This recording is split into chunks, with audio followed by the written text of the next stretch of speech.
good afternoon in these few days before Independence Day, the 250th anniversary of the United States, at least in this country. This is Deborah Roth, and I am back with another installation in my year-long seasonal celebration series.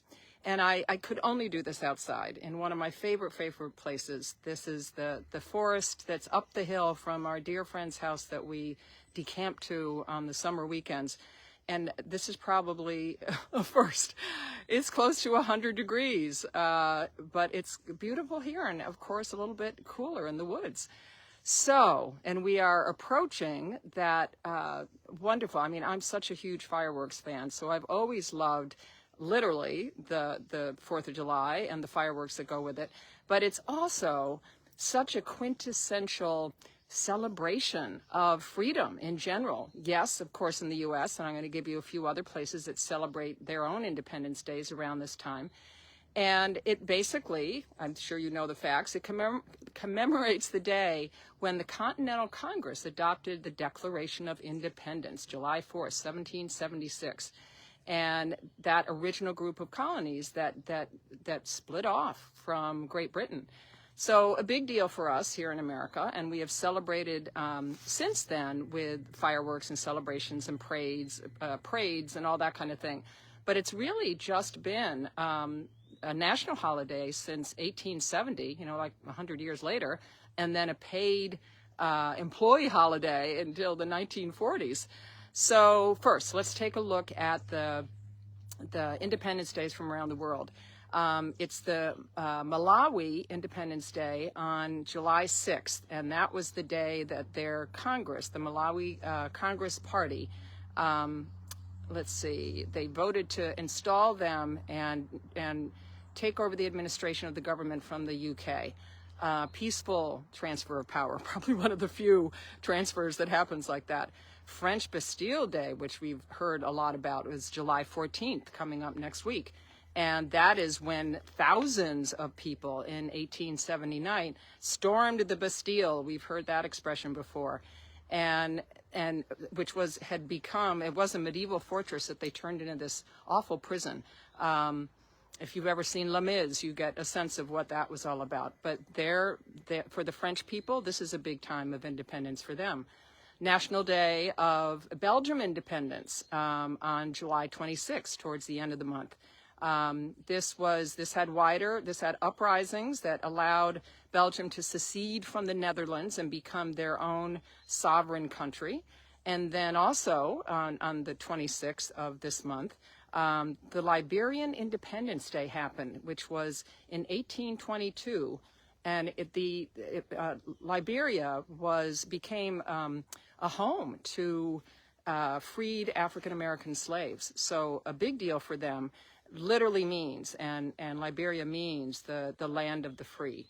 And it became the first African republic to declare its independence. So no matter where you are in the world, you can celebrate this energy of freedom, both literally and figuratively. And I've got a few ideas, of course, how you might do that in a right-minded way, in a ritually centered way. If you watched my seasonal celebration video from the summer solstice, you'll get some good tips on how you can liberate yourself from bad habits, from old negative mind talk, ways that you and memories that you want to let go of, and then how, when you intentionally release that way, how can you then step into and make room? You create energetic space anytime you do a letting go kind of ceremony or ritual, and you make space for new opportunities to flow in, to come into your mind, your body, your soul, to in a sense give you more freedom. I should mention, if this starts to rock, it's because my camera is hanging from a tree. But I needed to do this outside.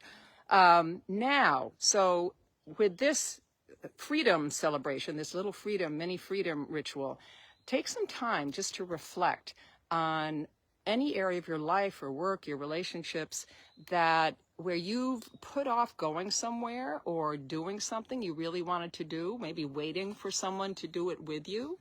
So that you were not feeling free to be and and operate from your own true, authentic self.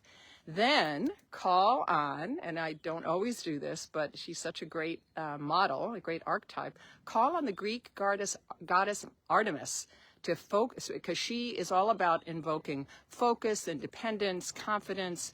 She was considered a virgin goddess, which means woman unto herself, one unto herself. She doesn't need a partner or children to define herself. She knows what she wants, and she pursues it. So there's a certain amount of confidence and a sense of inner freedom and,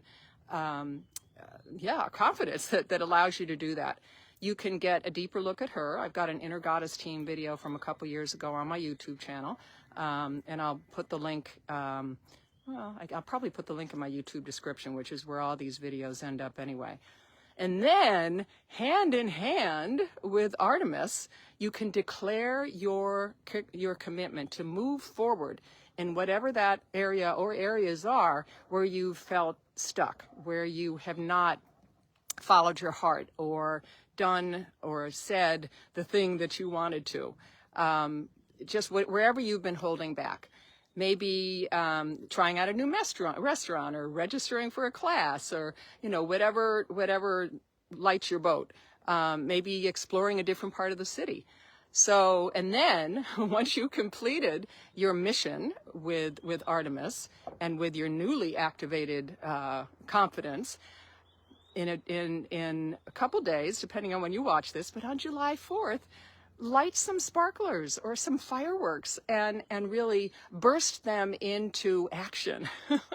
Lots of metaphors, lots of symbolism there. So definitely, there's also, I should also mention, there is also a wonderful Inner Goddess Team video that I did even longer ago for Libertas, the Roman goddess of liberty, just like her name implies. And she was actually the inspiration for the Statue of Liberty in the U.S., in New York City, in my city. So a bunch of resources, a bunch of ways that you can really connect with this energy of freedom as we enter the month of July and all these many freedom-loving celebrations that happen this month. So I will end with you a chant that I did at the end of, the Liberius, or the Libertas, the Libertas video, which is one of my favorites. It's got feet motion and all that. I could probably even do that here. No, I won't. I'll just stay still. It goes, we can rise with the fire of freedom. Truth is the fire that burns our chains. We can stop the fire of destruction. Healing is the fire running to our veins. We can rise with the fire of freedom. Truth is the fire that burns our chains. We can stop the fire of destruction. Healing is the fire running through our veins.